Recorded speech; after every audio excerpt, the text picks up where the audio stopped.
त्रेतायुग का समय था। समुद्र के तट पर प्रभु श्री राम की वानर सेना सेतु निर्माण में लगी थी। नलनील पत्थरों से समुद्र पर सेतु बना रहे थे। हर ओर जय घोष था, पर समुद्र विशाल था और समय बहुत कम।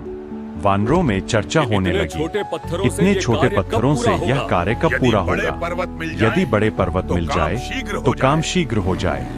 यह सुनते ही पवन पुत्र हनुमान का हृदय व्याकुल हो उठा। उन्हें लगा प्रभु का कार्य कहीं विलंबित न हो जाए। वे तुरंत आकाश में उड़े और उत्तर दिशा की ओर निकल पड़े। दूर हिम प्रदेशों में एक दिव्य पर्वत विराजमान था, गोवर्धन। हनुमान जी ने जैसे ही उसे उठाने के लिए स्पर्श किया, तभी गंभीर स्वर गूंजा, हे वानर, मैं कोई साधारण शिला नहीं हूँ। देवता भी मेरा सम्मान करते हैं। बिना अनुमति मुझे छूने का साहस कैसे किया? हनुमान जी विनम्र होकर बोले, हे गिरिराज, मैं अपनी शक्ति दिखाने नहीं आया। मैं तो रघुनाथ जी का सेवक हूँ। प्रभु श्री राम का कार्य रुका हुआ है। कृपा करके मेरे साथ चलिए और उनके सेतु का भाग बनकर धन्य हो जाइए। जैसे ही गोवर्धन ने श्री राम नाम सुना, उनका कठोर भाव पिघल गया। वे बोले, यदि कार्य श्री राम का है तो मैं अवश्य चलूंगा, पर मेरी एक इच्छा है। हनुमान जी ने पूछा, कहिए गिरिराज। मुझे वचन गोवर्धन बोले, मुझे वचन दीजिए, स्वयं प्रभु श्री राम अपने करकमलों से मुझे स्पर्श करेंगे।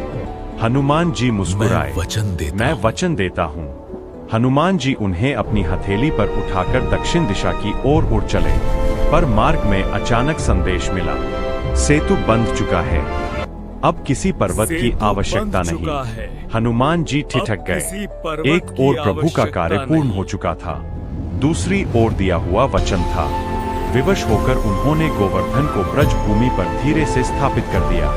गोवर्धन रो पड़े, हनुमान, अब न मैं अपने स्थान का रहा, न प्रभु के काम आ सका, और तुम्हारा वचन।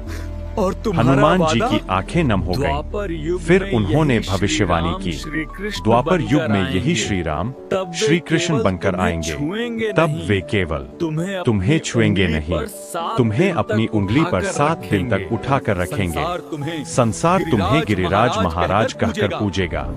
युग बदल गया, द्वापर आया।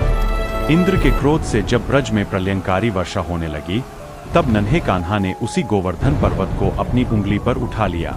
ब्रजवासी उसके नीचे सुरक्षित खड़े रहे। और उस दिन त्रेता में दिया गया हनुमान जी का वचन द्वापर में पूर्ण हुआ।